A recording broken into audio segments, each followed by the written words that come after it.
Ikaze ndabakiriye umugaragu w'ibyegeranyo n'amakuru pero ngiye kubagezaho amakuru ari guca ibintu hano ku mbuga nkoranyambaga mu karere ka Musanze. Abashinzwe umutekano cyangwa se abapolisi bafashe imodoka, izi modoka zinini zitwara bya kontineri zipakiye. Iyi modoka yari ipakiye ikiyoka kinini cyane kimeze nk'uruziramire. Iki kiyoka umushoferi akimara kubona ko byakomeye, umushoferi yahise afata igitsi ariruka cyane, ariko abashinzwe umutekano nk'abapolisi bamwirutseho paka bamufashe baza kumuhata ibibazo bikomeye cyane, bamubaza aho iki kintu bakijyanye, aho kivuye n'aho cyerekeza. Yaje gutangaza ko iki kiyoka cyari kivuye muri demokarasi ya Repubulika ya Kongo, muri DRC, ariyo bagikuye mu mashyamba ya Kongo, ko bagiteye imiti, ko bahawe ikiraka cyo kugipakira. Murabona abantu bari kugipakira nk'uko bigaragara.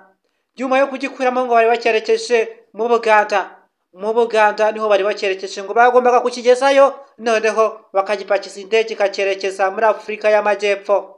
Iki kiyoka ibase cyakuye abantu imitima cyane, imiti bagiteye ikivuyemo, ngo bigaragara yuko ngo bagitwaraga nijoro, ngo aho bageze bakereyeho bagitera indi miti basa nk'abagikangura, noneho kiza kwerekeza mu mashyamba mu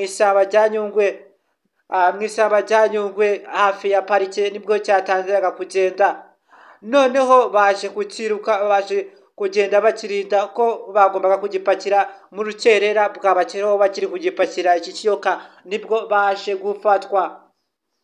Nyuma y'uko polisi isi bategeka kongera kugitera imiti, bakongera bakagipakira byihuse, umushoferi bamutegetse kugisubiza muri Repubulika Iharanira Demokarasi ya Kongo byihuse cyane, kugira ngo iki kiyoka imiti bashiranye kitaza kurya abantu.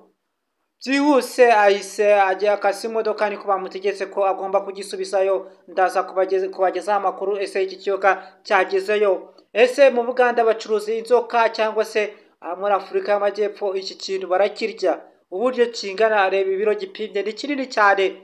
Inyuma byasabaga kugira ngo bakigondagonde bagihine bakizinge kugira ngo kijye mu modoka. Ni kirekire cyane, kirakabije. Iki kiyoka cyakuye imitima abantu benshi cyane. Ibaza iki kintu imiti gishize mu bintu cyakorera abantu, cyangwa se abagitera imiti bashiranye iyo bitwaje mu modoka. Ibi ngibi byakuye imitima abantu benshi cyane. Uramenye utabanga cya kintu cyagiye kitavuze, bita igishwi, niba wageze hano ku muyoboro